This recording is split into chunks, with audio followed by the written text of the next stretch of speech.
from one family. No? You can call it that, one clan. A clan of military or police professionals. No? Kasi yung PNPA, nagsimula yung PNPA, ang nag-training mga PMA. Yes. No? Kaya huwag nyo sasabihin mas magaling yung PNPA sa mga academic graduate. No. Nung sinungalan yan, ang naging takbo niyan ng PNPA, panay PMA. Kaya kayo martial, lahat yan, uniform, pinattern sa PMA. Ngayon, parang magkakapatid yan. Yun yung ano doon. Kasi you came from the same ang tawag ng production line.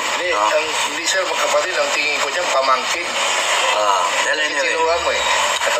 Kaya ang ano doon, gusto ko sabihin, kahit na tayo nasa ibang kampo, ikaw nasa kampo ka ng gobyerno ngayon, ako nasa kampo ako ng Duterte. Pero si Kinore ko kag, yung kokore kong kag, hindi Duterte.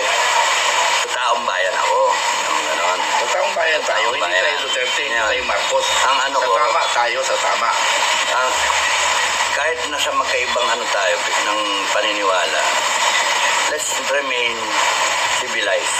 No? For God. Ako nagtitimpi ako, gusto ko sapakin eh, gusto kong upangan eh. Hindi ubra yung pagiging general na ano. Hindi ako sabihin general ka, tapos nung sisiraan mo ko, kapitan lang ako, wala akong ano, dinaan, etc. Huwag ganon, pastusan yun.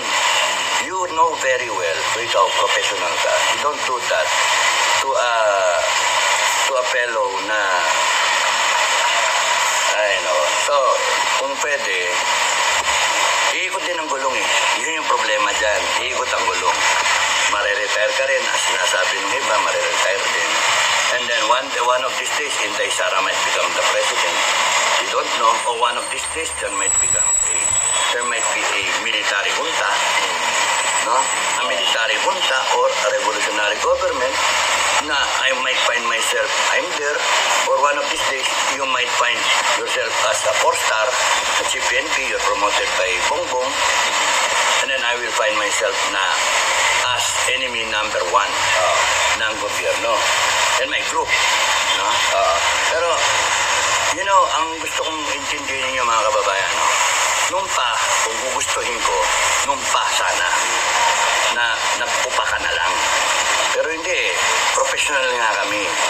Ayaw namin umantong ito sa patayan. Ayaw namin umantong ito na kapwa, kainiforme, o kapwa, parang, kumbaga sa sisiw, o mga manok. Merong itim na manok, may puting manok, pero pare-pares kayong manok.